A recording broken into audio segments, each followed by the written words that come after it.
Excellency, now that we are clear on the BBI, and I know you will attend the BBI forum, let's talk about the handshake briefly. Has your position changed about the handshake, or do you support the handshake? Why are you asking a rhetorical question? I want to know, has your position shifted now that you are supporting the BBI with the handshake? Because you believe that Raila Odinga came in to scuttle the Jubilee Party. And we'll talk about that. But has your position changed about the handshake? Let me tell you, my friend.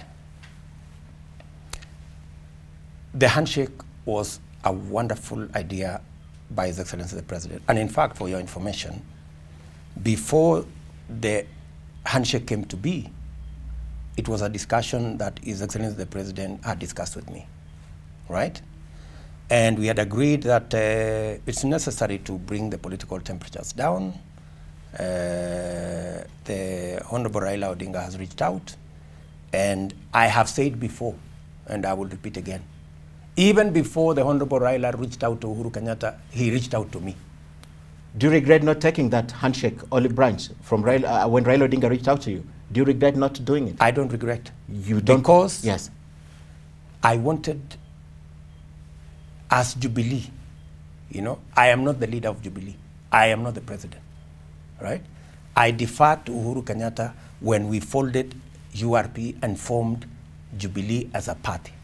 And Uhuru Kenyatta being president and being the leader of Jubilee, if there was any approach from any corner, it should be through him. And for your information, every time Raila Odinga reached out to me, I informed His Excellency the President. Okay. All right. So you support the handshake, but as Deputy President, we see a lot of times that you're also frustrated with this handshake, especially the people that perceive you as not pro-handshake.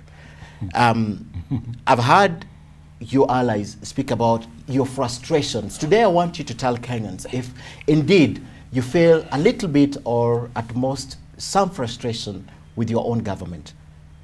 Because there are a lot of people who see you as an outsider of the handshake. Ken, you have talked so much about allies and these other people. You know, if you tell me who they are, I can help you so that I can arrange so that you can ask them. You know, please. This interview is between me. I understand. I understand you, Deputy President. But you know the people I'm speaking about. You know the people I'm speaking about. Why don't you get an appointment and speak to them? That's why I said today I want you to tell me if you, as the Deputy President, feel frustrated with your own government. Do you feel frustrated? Why would you come to that conclusion? Because you look frustrated, Deputy President. Oh, the way the way you look, your body language in public forums. You look frustrated. Are you? With your do you have certain gifts, Ken, to try and know whether somebody is? All right, let me bring it which I'm not aware of. When you complain about civil servants who are taking advantage of being in the civil service and misusing their powers and even going to politics, as the Deputy President, don't you think it's beyond you, or beneath you rather, to complain about civil servants who, I will assume, you should be the supervisor of the government business? When you talk about them and we look at it in terms of you are frustrated by what they are doing, and instead of addressing them in your boardrooms, you address them in political rallies. Don't you think probably from the outsiders you have tried to correct this from the boardrooms and you're unable, and then you have to take it to the political platforms? So are you saying, Ken, because there was a circular issued by the head of public service that ministers and public servants should not participate in politics around the BBI, are you saying that is a sign of frustration as well? No. So? I'm concerned with what you say in the platforms. That's what concerns me. The circular memo is okay. Like what? Like complaining that civil servants are taking advantage of their positions and using it for unintended reasons. like... If you want me, you have named your team, not you again. Your team has named Kibicho, Karanja Kibicho. They've named Fred Matiang'i, and they've accused them of misusing their powers. They've been explicit on this. You see, I would really want us to keep this interview as between me and you. These people you call allies, they are leaders in their own right. You can invite them for an interview, and you can ask them. All right. So you are not frustrated by any civil servant.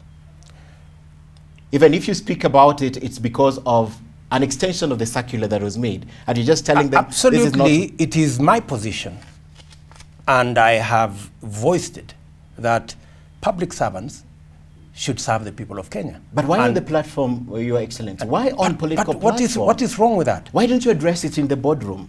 What is wrong with saying it in public? Because it looks as though you're complaining to the public. That is the official position. You know, it is not something we are hiding under the carpet. The president has said so in public. It doesn't show. It doesn't mean it is a sign of. For example, the other day when the president was addressing the security agencies, he said, whoever is going to mess up in one station will not be transferred to another station. Exactly. I mean, so we communicate in public. There is no big story there. Okay.